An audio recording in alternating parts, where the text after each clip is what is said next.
أعوذ بالله من الشيطان الرجيم بسم الله الرحمن الرحيم وأقيموا الصلاة وآتوا الزكاة واركعوا مع الراكعين أتأمرون الناس بالبر وتنسون أنفسكم وأنتم تتلون الكتاب أفلا تعقلون واستعينوا بالصبر والصلاة وإنها لكبيرة إلا على الخاشعين الذين يظنون أنهم ملاقو ربهم وأنهم إليه راجعون صدق اللہ العظیم۔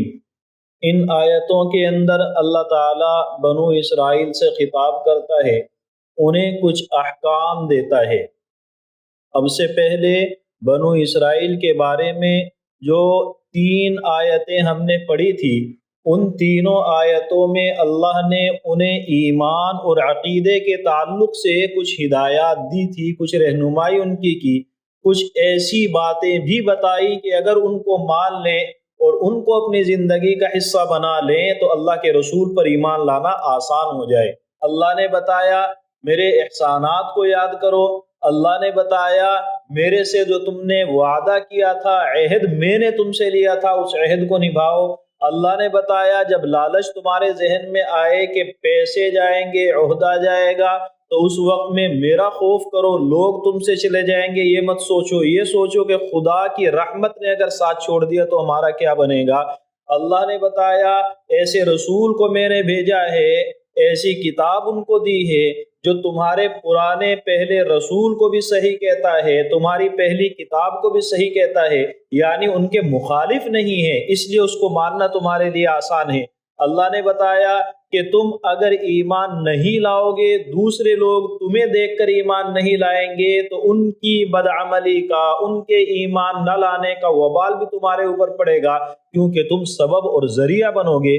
اللہ نے بتایا کہ میری آیتوں کے بدلے میں دنیا کا ثمن قلیل نہ لو، یعنی تورات کے احکام کو بدل کر لوگوں کو غلط احکام بتا کر کے ان سے پیسے نہ لو، یا جو رشوت یا ہدایہ تحائف ان سے ملتے ہیں ان کے لالچ میں میرے احکام کو تبدیل مت کرو۔ اسی طریقے سے اللہ نے بتایا حق کو باطل کے ساتھ نہ ملاؤ۔ آپ کو معلوم ہے اگر آپ کسی شخص کے بارے میں جان لیں کہ یہ آدمی شروع سے آخر تک ساری باتیں غلط کرتا ہے تو آپ اس کی باتوں کو سنیں گے کیوں؟ اس لیے وہ اسکالرز، اس لیے وہ لوگ جو آپ کو دین کے نام پر حقیقت میں دنیا بیچتے ہیں، وہ آپ کے سامنے بہت سی باتیں بہت اچھی کریں گے، درمیان میں کوئی ایک آدھ بات ایسی لائیں گے جو آپ کے عقیدے کو خراب کر رہی ہوگی، آپ کے عمل کو مجروح کرے گی، عمل کو بگاڑ دے گی۔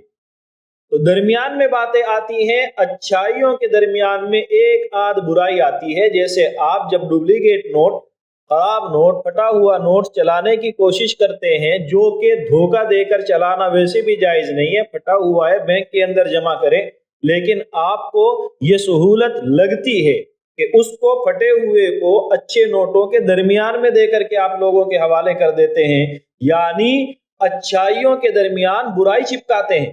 اسی طریقے سے وہ لوگ جو آپ کو حقیقت میں اپنی اغراض، حقیقت میں اپنے خیالات بیچ رہے ہوتے ہیں اور لیبل دین کا لگاتے ہیں، تو وہ بھی بہت ساری باتیں اچھی بیان کریں گے، درمیان میں کوئی ایک آدھ بات غلط آئے گی۔ یہی حرکت یہودی کرتے تھے، ہمیشہ اچھی باتیں کرتے ہیں، درمیان میں یعنی جہاں دیکھا کہ ان کے مفاد کو زد پہنچ رہی ہے وہاں پر کوئی ایک آدھ بات گھسا دیتے۔ اللہ کے رسول کی ساری صفات بیان کی، ایک بات شامل کر دی کہ یہ وہ والے رسول نہیں ہے، چند صفات جو اللہ کے رسول کی لوگ آسانی سے پہچان سکتے ان صفات کو بدل دیا۔ تو اللہ نے فرمایا حق کو باطل کے ساتھ نہ ملاؤ، حق کو نہ چھپاؤ جبکہ تم جانتے بوجھتے ہو۔ ان آیتوں میں ایک بات ہمارے سمجھنے کی ہے جو کل ذکر نہیں کی گئی تھی، وہ بات کیا ہے؟ اللہ نے فرمایا وَلَا تَشْتَرُوا بِآيَاتِي ثَمَنًا قَلِيلًا، کہ میری آیتوں کے بدلے میں ثمن قلیل نہ لو۔ دنیا کا ثمن قلیل، دنیا کی ساری دولت مل کر ثمن قلیل ہے، وہ نہ لو۔ دنیا کا ثمن قلیل اللہ کی آیتوں کے بدلے میں لینا، یعنی دنیا کی ساری مال و دولت کو اللہ کی آیتوں کے بدلے میں لینے کا مطلب کیا ہے؟ مطلب وہ ہے جو یہود کرتے تھے۔ وہ کیا کرتے تھے؟ آیتوں کا غلط مطلب بیان کرتے تھے، اور جب لوگوں کو مطلب اچھا لگتا تو لوگ ان کو ہدیے، تحفے اور پیسے نذرانے دیتے تھے۔ آیتوں کو بگاڑ کر لوگوں سے پیسے لے رہے ہیں۔ یہ اصل میں آیتوں کو بیچنا ہے، اور یہ معنی بالکل حرام ہے۔ لوگوں کی مرضی کے مطابق شریعت کے احکام بیان کرنا یہ حرام ہے۔ لوگ اس مسئلے کو ایسے بتانے سے خوش ہو جائیں گے اللہ کا اصل میں حکم ہے یا نہیں، زبردستی کی گنجائش آپ جب بنا کر کے پیش کرتے ہیں، وہ ہے اللہ کی آیتوں میں تحریف، وہ ہے اللہ کی آیتوں کے بدلے میں دنیا کو تلاش کرنا، اور یہ حرام ہے۔ آیت یہی کہہ رہی ہے۔ البتہ اس آیت کے متعلق کچھ چیزیں ایسی شامل کی جاتی ہیں جن کا حقیقت میں آیت سے تعلق نہیں ہے۔ مثلا یہ کہا جاتا ہے کہ وہ علماء جو لوگوں کو قرآن سکھاتے ہیں، چاہے قرآن زبانی طور پر یاد اس کے الفاظ کراتے ہیں، چاہے قرآن کے معنی اور مطلب بتاتے ہیں، چاہے وہ احادیث سکھاتے ہیں یا دوسری دین کی کتابیں پڑھاتے ہیں، اور پڑھانے کے بعد پیسے لیتے ہیں، تو اللہ کہتا ہے میری آیتوں کے بدلے میں دنیا کا ثمن قلیل نہ لو، کہ دنیا کی مال و دولت نہ لو۔ یعنی یہ علماء جو پڑھا کر کے پیسے لے رہے ہیں قرآن کی آیت کی مخالفت کرتے ہیں، جبکہ حقیقت ایسا نہیں ہے۔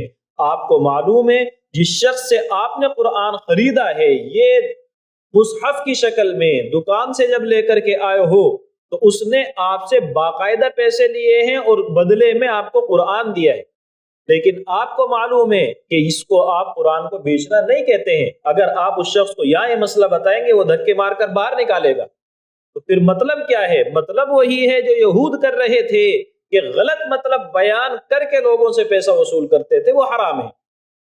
البتہ یہ ایک الگ مسئلہ ہے کہ دین سکھا کر کے جو پیسے لیے جا رہے ہیں وہ جائز ہے کہ نہیں، تو وہ حضرت امام مالک، حضرت امام شافعی، حضرت امام احمد بن حنبل رحمۃ اللہ تعالی علیہ مجمعین، ان تمام حضرات نے کہا ہے کہ اس کے اوپر پیسے لینا جائز ہے، قرآن کی تعلیم پر اجرت لینا جائز ہے۔ حضرت امام ابو حنیفہ رحمۃ اللہ علیہ نے فرمایا کہ جائز نہیں ہے، اور وجہ کیا کہ اللہ نے قرآن کو ذریعہ معاش بنانے سے منع فرمایا، اس لیے امام ابو حنیفہ رحمۃ اللہ علیہ منع کرتے تھے۔ لیکن جس زمانے میں امام ابو حنیفہ رحمۃ اللہ علیہ تھے، اس زمانے میں علماء کو باقاعدہ حکومت وظیفہ دیتی تھی، اور اتنا ہوتا تھا جس میں ان کا گزر بسر آسانی سے ہو سکے، اور وہ اپنا پورا وقت قرآن سیکھنے سکھانے پر لگا سکے۔ ان کے پاس روزگار کی ٹینشن نہیں تھی، اس لیے کہ حکومت ذمہ داری اٹھاتی تھی، اور جب ہمارے حالات خراب ہوئے، یا تو ہماری حکومت ہی نہیں رہی، اور اگر رہی بھی تو وہ دنیا داری میں چلی گئی اور اس نے اس طرف سے توجہ ہٹا لی۔ اب ہمارے علماء احناف نے بھی کہا کہ تعلیم پر اجرت لینا جائز ہے، ضرورت کی وجہ سے۔ ضرورت کیوں؟ کیونکہ اگر علماء کرام آپ کو پڑھائیں گے بھی، اور پڑھانے کے ساتھ میں اپنے روزگار پر بھی دھیان دیں گے، تو پھر تعلیم اور تعلم، پڑھنے اور پڑھانے، سیکھنے اور سکھانے کا عمل، یہ پورا وقت چاہتا ہے، پوری توجہ چاہتا ہے۔ تو اگر وہ پورا دن آپ کی تعلیم پر دھیان نہیں دیں گے، کاروبار پر دھیان جائے گا، تو ادھر سے دھیان ہٹ جائے گا، تعلیم پر توجہ نہیں رہے گی۔ نتیجہ آپ حضرات کی اولاد دین سے محروم ہوگی، اور آپ کی نسلوں کے اندر سے دین ختم ہو جائے گا۔ تو یہ ضرورت ہے کہ علماء کو فارغ کیا جائے کہ آپ پوری توجہ کے ساتھ دین کو سیکھیں اور سکھائیں، اور یہ تبھی ممکن ہے جب آپ ان کو کچھ نہ کچھ اچھی خاصی مقدار میں ان کو وظیفہ دیں، تاکہ وہ فرصت کے ساتھ میں اپنا وقت لگا سکیں۔ یہ نہیں ہے کہ ایک طرف ان سے دین سیکھیں اور دوسری طرف ان کو اللہ کی رحمتوں کا واسطہ دے کر کے، جو کہ حقیقت میں آپ ڈھونگ کر رہے ہوتے ہیں، وہ واسطہ دے کر کے آپ جان چھڑانے کی کوشش کرتے ہیں۔ غرض یہ ہے کہ قرآن کی آیتوں کے بدلے میں دنیا بیچنے یا لینے کے معنی یہ ہرگز نہیں ہے کہ آپ تعلیم قرآن پر اجرت نہ لیں۔ البتہ ایک دوسری چیز اس کے ساتھ شامل کی جاتی ہے، کسی کے یہاں کوئی مر گیا ہے، ایصال ثواب کرنا ہے، فلاں کام ہے، فلاں کام ہے، جاتے ہیں اور جا کر کے قرآن کریم پڑھ کر سناتے ہیں یا پڑھ دیتے ہیں، ثواب پہنچاتے ہیں، اور اس ثواب کو پہنچا کر کے ان سے آپ پھر پیسے وصول کرتے ہیں، یہ حرام ہے۔ جہاں کیوں حرام ہے؟ اس وجہ سے کہ اصل میں تو قرآن کے بدلے میں قرآن کو سیکھ کر، سکھا کر، پڑھ کر کے پیسے لینے کی اجازت نہیں تھی۔ تعلیم پر جو اجازت دی گئی، امامت کی شکل میں جو اجازت دی گئی، وہ حضرات جو دین کے فتاوی دیتے تھے، باقاعدہ حکومت ان کو مقرر کرتی تھی، مفتیان کرام جو قاضی حکومت کی طرف سے مقرر تھے، ان کو تنخواہیں دی گئی۔ اس کی وجہ یہ تھی کہ اگر ان حضرات نے اپنے روزگار پر توجہ دی تو پھر قرآن ہمارے ہاتھ سے نکل جائے گا۔ امامت جیسی اہم ذمہ داری کے لیے لوگ وقت نہیں نکالیں گے۔ لوگوں کے عوامی مسائل کے لیے، روزانہ کے مسائل کو بتانے کے لیے کوئی شخص اپنا کام چھوڑ کر کیوں بیٹھے گا؟ تو یہاں ضرورت ہے مسائل کا باقی رکھنا، ضرورت ہے امامت کا باقی رکھنا، ضرورت ہے تعلیم کا باقی رکھنا، ضرورت ہے ایصال ثواب کا باقی رکھنا ضرورت نہیں ہے۔ فلاں صاحب اتنے ہزار دیں گے تو آئیں گے، ورنہ تو نہیں آئیں گے، تو آپ مت دیں۔ آپ بسم اللہ پڑھ کر کے ثواب پہنچا دے، پہنچتا ہے۔ آپ اللہ اکبر کہہ کے ثواب پہنچا دے، پہنچ جاتا ہے۔ آپ قرآن کریم کی کوئی آیت جو یاد ہے پڑھ کر کے ثواب پہنچا دے، پہنچ جاتا ہے۔ آپ نماز پڑھ کر کے ثواب پہنچا دے، پہنچ جاتا ہے۔ نماز پڑھ کر کے نماز معاف نہیں ہوتی ہے کہ فلاں میت کی طرف سے نمازیں میں بخشوا رہا ہوں، ایسے نہیں چلتا ہے، اس کا فدیہ دینا پڑتا ہے۔ لیکن نماز، نفل نماز آپ نے پڑھی، اے اللہ اس نفل کا ثواب فلاں میت کو، فلاں مرحوم کو پہنچا دے، وہ پہنچتا ہے۔ تو چھوٹی سی چھوٹی نیکی جو آپ کر سکتے ہیں اس کا ثواب پہنچائیں، اور اس ثواب کے پہنچنے کے ذریعے آسان ہے، آپ بہت کچھ کر سکتے ہیں۔ لیکن اگر نہیں بھی ہوتا ہے تو یہ ایسی دینی ضرورت نہیں ہے کہ اس کے بغیر دین زندہ نہ رہے، اس لیے یہاں جائز نہیں ہے۔ جو شخص قرآن خوانی کراتا ہے اور جو قرآن خوانی کرتا ہے، دونوں گنہگار ہیں، دونوں مجرم ہیں۔ اور جب یہ گنہگار ہیں، اس عمل پر خود ان کو گناہ مل رہا ہے، تو ایصال ثواب کدھر ہوا؟ ایصال ثواب کا مطلب ہوتا ہے مجھے ثواب ملا، میں نے اس فلاں کو ثواب پہنچا دیا، اللہ یہ ثواب اس کو پہنچا۔ جب مجھے خود کو نہیں ملا اور اس کے بدلے میں گناہ ملا تو میں ثواب پہنچاؤں گا کیسے؟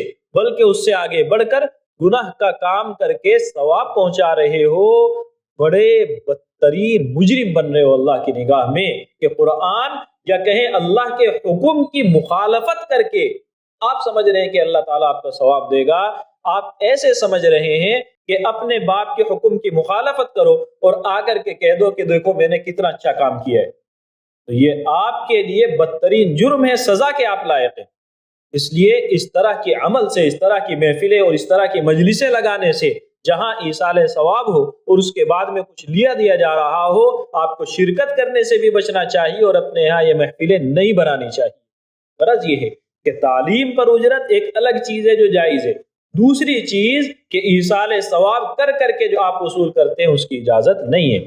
خیر، اللہ نے فرمایا کہ میری آیتوں کے بدلے میں ثمن قلیل نہ خریدو اور مجھ سے ہی ڈرو، ولا تلبسوا الحق بالباطل، اور حق کو باطل کے ساتھ نہ ملاؤ اور حق کو نہ چھپاؤ جبکہ تم تو جانتے ہو۔ یہ آیتیں وہ تھی جن کی تفصیل ہم سمجھ چکے تھے، چند باتیں باقی تھی وہ آج ذکر کی ہیں۔ آگے کی آیتوں میں اللہ تعالیٰ بنو اسرائیل کو کچھ اعمال بتاتا ہے۔ پہلے عقائد تھے اور یہ بتایا یہ سوچ صحیح کر لو تو عمل آسان ہو جائے گا، اللہ کے رسول کے اتباع کرنا آسان ہو جائے گا۔ آج اللہ وہ اعمال بتاتا ہے، ان اعمال کو آپ اپنی زندگی کا حصہ بنا لیں، اللہ کے حکم پر چلنا آسان ہے۔ وَأَقِيمُوا الصَّلَاةَ وَآتُوا الزَّكَاةَ، نماز قائم کرو، زکوٰۃ دو۔ بنو اسرائیل اللہ کے رسول پر ایمان نہیں لا رہے ہیں، کیوں؟ اس وجہ سے کہ انہیں لگتا ہے ہم سردار ہیں، جب ہم سردار ہیں اللہ کے رسول پر ایمان لے آئے تو ہم ماتحت بن جائیں گے، یعنی مرتبہ اور ناک کا مسئلہ آتا ہے، تو عہدے کا لالچ آ گیا۔ اسی طریقے سے ہماری جو ملنے والی ہدیے، تحفے، رشوتیں ہیں وہ ہمارے ہاتھوں سے جائیں گی تو مال کا لالچ ہے۔ جب عہدہ اور مال دونوں آدمی کے لیے مشکلات پیدا کرنے لگے تو اللہ نے فرمایا نماز قائم کرو۔ نماز شروع سے لے کر آخر تک آپ کو خدا کے سامنے جھکا دیتی ہے، شروع سے لے کر آخر تک آپ اللہ کے سامنے تواضع کے ساتھ میں کھڑے ہوئے ہیں، کبھی رکوع میں ہیں، کبھی سجدے میں ہیں، ہاتھ باندھ کر کے کھڑے ہوئے ہیں۔ یہ سارے اعمال وہ ہیں جو آپ کو تواضع سکھائیں گے، عاجزی سکھائیں گے۔ عاجزی ان سے پیدا ہوگی تو نتیجہ کیا ہوگا؟ تکبر دل سے ختم ہوگا۔ نتیجہ کیا ہوگا؟ مال کی محبت دل سے نکل جائے گی۔ جب آپ زکوٰۃ دیں گے، زکوٰۃ ادا کریں، مال کو اللہ کے نام پر خرچ کریں تو آپ کے ذہن سے مال کی محبت جائے گی اور اسی طریقے سے عہدے کی محبت جائے گی۔ وَارْكَعُوا مَعَ الرَّاكِعِينَ، اور جو رکوع کرنے والے عام مسلمان ہیں ان کے ساتھ شامل ہو جائیں۔ یہود کے لیے ایک مسئلہ یہ بھی تھا کہ ہم تو نبیوں کی اولاد ہیں، ہم تو بادشاہوں کی اولاد ہیں، اللہ کے محبوب اور مقرب ہیں، ایک امی کے سامنے کیوں گردن جھکائیں؟ ان امیوں کی طرح ہم کیوں عبادت کریں؟ اللہ نے فرمایا میرے یہاں نجات کا راستہ یہی ہے، جیسے سب ایمان لا رہے ہیں ویسے تمہیں بھی ایمان لانا ہے اور اسی کے مطابق زندگی گزارنی ہے۔ اتأمرون الناس بالبر وتنسون انفسکم وانتم تتلون الکتاب، یہ یہود کے علماء ہیں خاص طور سے جن کو خطاب کیا جا رہا ہے، اور ان علماء کے اندر ایسے لوگ ہیں جو لوگوں کو حق سمجھاتے تھے، صحیح باتیں سکھاتے تھے، خود عمل نہیں کر رہے ہیں۔ بلکہ روایتوں میں یہاں تک ہے کہ ان کے بعض رشتہ دار جب اسلام لے آئے اور پکے مسلمان بنے، اور ان علماء کو، یہود کے ان پڑھے لکھے لوگوں کو جب معلوم ہوا کہ وہ ایمان لائے ہیں اور ان سے ملاقاتیں ہوتی تو سمجھاتے تھے کہ محمد واقعتاً اللہ کے رسول ہیں، ان پر تمہیں ایمان لانا چاہیے۔ ان کو سمجھا رہے ہیں، خود ایمان نہیں لا رہے ہیں، یعنی ایسا واعظ بن رہے ہیں جو خود عمل سے خالی ہے، اور ایسا واعظ جو خود عمل سے خالی ہو بدترین مجرم ہے۔ اس لیے نہیں کہ وہ وعظ کر رہا ہے، بلکہ اس لیے کہ وہ غلط کو غلط جانتا ہے، سمجھتا ہے، دوسروں کو سمجھاتا ہے اور خود عمل نہیں کرتا ہے۔ جب آپ خود عمل نہ کریں اور دوسروں کو وہ بات سمجھا رہے ہوں تو اس عمل کی ویلیو، اس نصیحت کی ویلیو، اس دینی حکم کی اہمیت لوگوں کے دلوں سے ختم ہوتی ہے۔ تو آپ شرعی احکام کی اہمیت کو گھٹاتے ہیں اور جانتے بوجھتے ہوئے نافرمانی کرتے ہیں، اس لیے آپ زیادہ بڑے مجرم ہیں۔ تو اللہ نے فرمایا کیا تم لوگوں کو بھلائی کا حکم کرتے ہو اور اپنے آپ کو بھول جاتے ہو؟ یعنی بھلائی کا حکم کرنا برا نہیں ہے، اپنے آپ کو بھولنا برا ہے۔ یہ اصل میں وہ سوچ ہے جو ہمارے سامنے آتی ہے کہ فلاں خود تو عمل کرتا نہیں ہے، لوگوں کو سمجھاتا پھرتا ہے۔ اس سوچ کے ذریعے، ان الفاظ کے ذریعے ہم کہنا یہ چاہتے ہیں کہ جب خود عمل نہیں تو دوسروں کو کیوں سمجھاتے ہو، جبکہ اصل میں شریعت کا مزاج یہ نہیں ہے۔ مقصد قرآن کا یہ ہے کہ جب دوسروں کو سمجھا رہے ہو تو پھر خود تو عمل کرو، جب تمہیں غلطی کے غلط ہونے کا احساس ہے خود تو عمل کرو۔ جیسے ایک شخص اگر نماز نہیں پڑھتا ہے، ایک نیکی کو چھوڑتا ہے، اب وہ کہنے لگے میں نماز تو پڑھتا ہی نہیں اس لیے روزہ بھی رکھنا چھوڑ دوں، یہ نہیں، ایک نیکی کو چھوڑ دیا تو دوسری کو تو کم سے کم کرتے رہے۔ نصیحت کرنا، سمجھانا ایک مستقل نیکی ہے، اور اس سمجھانے کے ساتھ عمل کرنا دوسری نیکی ہے۔ تو آپ عمل نہ کر کے گناہ کر رہے ہیں، ایک نیکی کو چھوڑتے ہیں، لیکن اس کی وجہ سے دوسری نیکی کو نہیں چھوڑنا چاہیے۔ غرض یہ ہے کہ کیا آپ لوگوں کو بھلائی کا حکم کرتے ہیں اور اپنے آپ کو بھول جاتے ہیں؟ کہنے کا مطلب یہ ہے کہ اپنے آپ کو بھولنا برا ہے، دوسرے کو نصیحت کرنا برا نہیں ہے، بلکہ دوسرے کو نصیحت کرتے رہنا آپ کو بسا اوقات نیکی کے راستے پر لے آتا ہے۔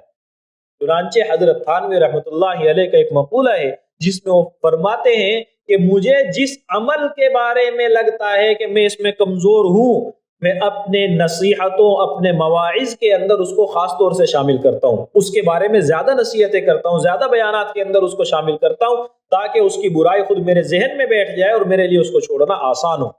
تو دوسروں کو نصیحت کرتے رہنا اور خود عمل نہ کرنا انتہائی برا ہے، لیکن اس اینگل سے کہ آپ عمل نہیں کر رہے ہیں۔ چنانچہ ایک حدیث کے اندر اللہ کے رسول صلی اللہ علیہ وسلم فرماتے ہیں، معراج کا واقعہ آپ ذکر کرتے ہیں کہ میں نے وہاں کچھ لوگوں کو دیکھا کہ ان کی زبانوں کو اور ان کے ہونٹوں کو کینچی سے کاٹا جا رہا ہے۔ میں نے جبرائیل سے معلوم کیا یہ کون ہے، تو انہوں نے کہا یہ وہ علماء ہیں جو عمل نہیں کرتے تھے، یعنی نصیحت تو کر رہے ہیں، عمل سے خالی ہیں، زبانیں چل رہی تھی، عمل کے راستے پر نہیں تھے۔ تو اس لیے بہت سخت بات ہے کہ آپ دوسروں کو نصیحت کریں اور اپنے آپ کو بھول جائیں۔ تو بات بری ہے اس اینگل سے کہ آپ بھولتے ہیں، اس اینگل سے نہیں کہ آپ نصیحت کرتے ہیں۔ اسی لیے حضرت حسن بصری رحمۃ اللہ علیہ فرماتے ہیں، اور ان کے علاوہ متعدد بزرگوں نے کہا کہ اگر بندہ یہ سوچ لے کہ میرے اندر تو گناہ ہے، میں کیسے نصیحت کروں، تو پھر تبلیغ کا راستہ ہی بند ہو جاتا ہے۔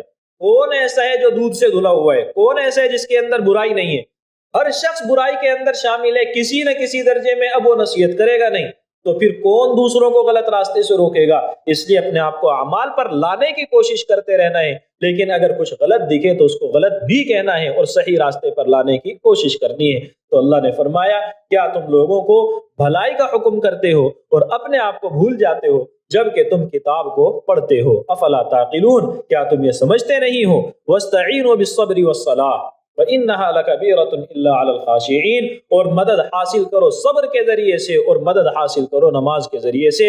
اگر کسی کام کے اندر آپ کو لگتا ہے میں یہ کرنا چاہ رہا ہوں نہیں ہو رہا ہے، اس کا مطلب آپ کا دل آزاد ہے، آپ کے خیالات آزاد ہیں، آپ کے اعمال آزاد ہیں۔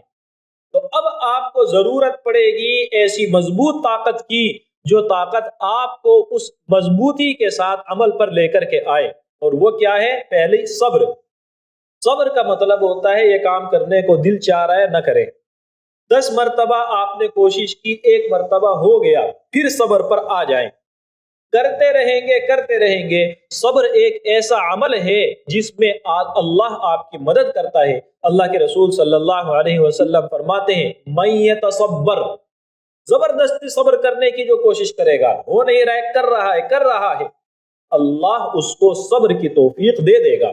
یعنی اس عمل کے اندر اللہ کی رحمت ضرور شامل ہو جاتی ہے۔ آپ کے لیے نیکی کرنا، آپ کے لیے برائی کو چھوڑنا مشکل ہے، زبردستی اپنے دل کو آمادہ کریں، اور دوسرے جب آپ کوشش کر رہے ہیں دوسری مدد حاصل کریں نماز کے ذریعے سے۔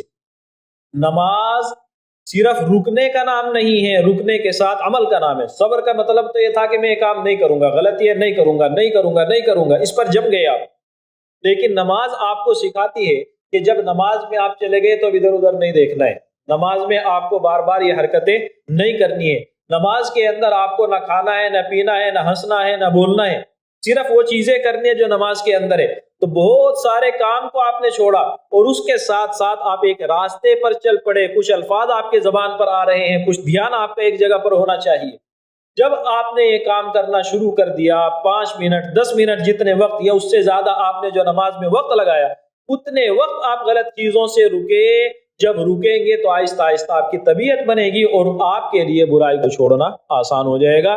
تو صبر کے ذریعے مدد حاصل کریں، نماز کے ذریعے مدد حاصل کریں، لیکن آپ کو معلوم ہے مسجد کے باہر کھڑے رہنا 1 گھنٹہ آسان ہے، 10 منٹ مسجد کے اندر آ کے نماز پڑھنا مشکل ہے۔ اللہ نے فرمایا وَإِنَّهَا لَكَبِيرَةٌ إِلَّا عَلَى الْخَاشِعِينَ، یقیناً نماز بہت مشکل ہے مگر ان لوگوں کے لیے جو خشوع رکھتے ہیں۔ یعنی اللہ نے اس جملے کے ذریعے سے نماز کو آسان کرنے کا فارمولہ بتا دیا۔ نماز پڑھنا مشکل ہے، کیوں مشکل ہے؟ اس لیے کہ نماز میں ایک جگہ دھیان لگانا ہے، نماز کے اندر حرکتوں کو چھوڑنا ہے۔ تو اللہ نے فرمایا مشکل تو ہے لیکن خاشعین کے لیے نہیں ہے۔ خشوع کا مطلب یہ نہیں ہے کہ گردن جھکا کے کھڑے ہو گئے۔ حضرت عمر فاروق رضی اللہ عنہ نے جب ایک شخص کو دیکھا کہ وہ تواضع کے مارے گردن جھکائے بیٹھا ہے تو آپ نے فرمایا کہ سر اوپر کرو۔ خشوع دل میں ہوتا ہے، تو ٹیڑھی گردن کر کے نماز پڑھ رہے ہیں، اس سے خشوع نہیں آتا ہے۔ خشوع کا مطلب کیا ہے؟ آپ کا دل اللہ کی طرف متوجہ ہو جائے۔ ایک تو ہے دل کے اندر سے وسوسے نکلے۔ انسان کے دل کی کیفیت یہ ہے کہ وہ کچھ نہ کچھ برابر سوچتا رہتا ہے، کسی نہ کسی خیال میں لگاتار رہتا ہے۔ تو اب آپ کو پہلا کام کرنا ہے کہ دل کے کو وسوسوں سے، خیالات سے روکنا ہے۔ اور آپ کو معلوم ہے جتنا سوچو گے میں کچھ نہ سوچوں اتنا زیادہ سوچتا ہے انسان۔ تو اب دوسرا کام کہ آپ کو دھیان کرنا ہے کہ میں نماز پڑھ رہا ہوں، اللہ کے سامنے کھڑا ہوں، غلط جگہوں پر دھیان جا رہا تھا وہاں سے ہٹاؤ۔ الفاظ جو تلاوت کے ہیں، جو اذکار نماز کے اندر ہم کرتے ہیں، ان الفاظ کو زبان پر لاؤ اور اپنے ہاتھوں پیروں کو عمل سے روک دو۔ جب آدمی کا دل حرکت کرتا ہے تو ہاتھوں پیروں کے عمل بھی ساتھ ساتھ چلتے ہیں۔ اس لیے آپ نے پہلا کام کیا، ہاتھ پیر بند، تو اب دل خود جھنجھلا جائے گا۔ اس لیے جب وہ کچھ کرنا چاہتا ہے اب اس کو کہو نماز میں تلاوت کرو، اب اس کو کہو نماز کے اندر رکوع سجدے کی تسبیح پڑھو، اب اس کو کہو آپ تشہد اور دوسری دعائیں پڑھیں۔ جب یہ ایک مستقل کام آپ کو مل گیا اور دھیان ادھر ادھر جانے کے بجائے ایک جگہ پر لگ گیا، اب آپ کے لیے نماز آسان ہوگی۔ لیکن ابھی نہیں۔ اللہ نے فرمایا الذین یظنون انہم ملاقو ربہم، وہ لوگ جو یقین کرتے ہیں کہ انہیں اپنے رب کا سامنا کرنا ہے، اپنے رب سے ملاقات کرنی ہے، اور یہ یقین کرتے ہیں کہ اسی کی طرف لوٹنے والے ہیں۔ 2 خیال، رب سے ملاقات کرنی ہے۔ اللہ سے ملاقات کا مطلب کیا ہوتا ہے؟ جب آپ کسی سے ملاقات کرتے ہیں کچھ اچھائی کر کے تو آپ کو انعام ملتا ہے۔ تو ہم جو عمل کر رہے ہیں بدلے میں اللہ اس کا انعام دے گا، اور ہم جو عمل کر رہے ہیں اللہ تعالیٰ کو اس کا حساب دینا ہے۔ راجعون، اللہ کی طرف لوٹنا ہے، تو ہمارے عمل کا حساب بھی ہوگا اور ہمارے عمل پر انعام بھی ملے گا۔ حساب ہوگا تو پکڑ بھی ہو سکتی ہے، خوف اللہ دل کے اندر بٹھاتا ہے، لیکن اللہ سے ملاقات ہوگی، انعام بھی مل سکتا ہے، اللہ امید دلاتا ہے، اور جب آپ امید اور خوف کی کیفیت میں ہوں گے توجہ خود بخود ہوگی۔ اسی لیے جب آدمی نماز میں پورے طور پر ہاتھ و پیروں کی حرکتیں بند، دل میں دھیان اللہ کی طرف، کوشش کرنی ہے، شروع میں کوشش کریں گے، آہستہ آہستہ ہوتا ہے، جب یہ کوشش کریں گے تو نماز 5 وقت کے آپ پڑھیں گے، ان 5 وقتوں میں اللہ کا دھیان آپ کو حاصل ہوگا، اللہ کے سامنے جواب دہی کا آپ کو احساس ہوگا، تو اب آپ کے لیے گناہوں کو چھوڑنا آسان ہو جائے گا۔ اسی لیے قرآن کہتا ہے ان الصلاۃ تنہی عن الفحشاء والمنکر، نماز برائیوں سے، بے حیائیوں سے روکتی ہے، لیکن کون سی نماز؟ جو خشوع کے ساتھ ہوتی ہے، وہ نماز جو دل کے سکون کے ساتھ ہوتی ہے، دل حاضر ہو، دل موجود ہو، دل سکون کے ساتھ، اطمینان کے ساتھ آپ نماز پڑھیں، اور اس احساس کے ساتھ کہ اللہ کے سامنے کھڑا ہوں، اللہ میری اس نماز کو دیکھ رہا ہے، اللہ میری اس نماز پر اجر دے گا، اگر غلطی کوتاہی کی تو ہو سکتا ہے پکڑ بھی کر لے۔ جب اس استحضار کے ساتھ آپ نماز میں کھڑے ہوں گے، یہ نماز آپ کے دل کو سکون دے گی، یہ نماز آپ کے ذہن سے الٹے سیدھے خیالات کو دور کر دے گی، اور یہی نماز آپ کو اللہ کے قریب کر دے گی۔ بندہ اللہ کے قریب کن اعمال کے ذریعے سے ہوتا ہے؟ جب ایک بزرگ سے معلوم کیا گیا تو انہوں نے کہا بندہ فرائض کی ادائیگی کے ذریعے سے اور حرام کو چھوڑنے سے ہوتا ہے۔ تو جب آپ نماز پڑھیں گے اللہ کا قرب حاصل ہوگا اور اللہ سے دوستی بڑھے گی، اور آپ کو معلوم ہے دنیا کے اندر بھی ہوتا ہے کہ جب آپ کسی باقاعدہ لیڈر کے سامنے، کسی باقاعدہ حاکم کے سامنے کھڑے ہوں گے، گناہوں کا اعتراف کرتے ہوئے ڈر لگتا ہے، اور جب اپنے دوست کے سامنے ہوتے ہیں تو آپ کہتے ہیں یہ غلطی ہوئی ہے، سنبھال لینا۔ جب بندہ اس احساس میں ہو جائے، اللہ کے ساتھ دوستی بڑھنے لگے، تو اب اعمال کا جذبہ پیدا ہوگا اور گناہوں کے اوپر اطمینان رہے گا، اللہ معاف کر دے گا۔ جب وہ معاف کر دے گا تو جتنے ہو چکے ان کی معافی کی امید رکھوں، جو نہیں ہوئے انہیں آئندہ نہ کروں تاکہ اس کے قریب آ سکوں۔ جب آپ اللہ کے دوست بنیں گے تو اللہ تعالیٰ قیامت کے دن، آپ کو معلوم ہے کہ کچھ لوگوں کا حساب پردے میں ہوگا، اللہ ان سے پردے میں آڑ میں پوچھے گا یہ گناہ کیا تھا، یہ گناہ کیا تھا، یہ گناہ کیا تھا، بندہ ہر گناہ کا اعتراف کرے گا، اللہ کہے گا میں نے یہ سارے گناہ معاف کر دیے۔ جب اس کو لگے گا سب معاف ہو گئے، اب اللہ کے سامنے وہ خود اعتراف کرے گا اے اللہ وہ گناہ بھی تو تھا، اللہ کہے گا جب وہ بھی معاف کر دیا۔ یہ کیا ہے؟ اللہ سے دوستی ہے۔ جب اللہ سے دوستی بنی، بندہ خود کہتا ہے اپنے دوست کے سامنے میرے سے گناہ ہوا ہے، تو آپ اللہ کے قریب آئیں، دوستی کا ہاتھ بڑھائیں۔ جب بندہ ایک ہاتھ بڑھاتا ہے اللہ تعالیٰ اس سے زیادہ تیزی کے ساتھ اس کی طرف آتا ہے، تو آپ اللہ کے قریب آ جائیں۔ اور جب آپ کسی کے دوست بنتے ہیں، جب آپ کسی کو دل کے قریب کر لیتے ہیں، اس کے لیے اب برائی کو چھوڑنا آسان ہے، اس کے لیے عمل کرنا آسان ہے۔ آپ کو معلوم ہے آپ میرا کام کرنے کے لیے، کسی غیر آدمی کا کام کرنے کے لیے اگر فری میں کام کرنا ہو زور آتا ہے، اس نے کہہ دیا زبان دے دی تھی جانا پڑے گا، وہی سیم کام آپ کے بیٹے نے کہا ہے، آپ کے ابا نے کہا ہے بیٹا یہ کام کر کے آؤ، آپ خوشی خوشی جاتے ہیں، ابا نے کہا ہے ذمہ داری ہے، آپ خوشی خوشی جاتے ہیں، میرے بیٹے کا کام ہے مجھے کرنا ہی ہے، یعنی اب بوجھ محسوس نہیں ہے۔ کسی تیسرے آدمی نے کہا تھا تو بوجھ محسوس ہو رہا ہے۔ کیوں فرق پڑا؟ کیونکہ اب آپ اس کے قریب آ گئے۔ تو آپ اللہ کو اپنا دوست بنائیں، اللہ کے قریب آ جائیں، تو پھر اللہ کے احکام پر عمل کرنا آسان ہے، اور اللہ کا ہی حکم ہے یہود کو کہ میرے رسول پر ایمان لاؤ۔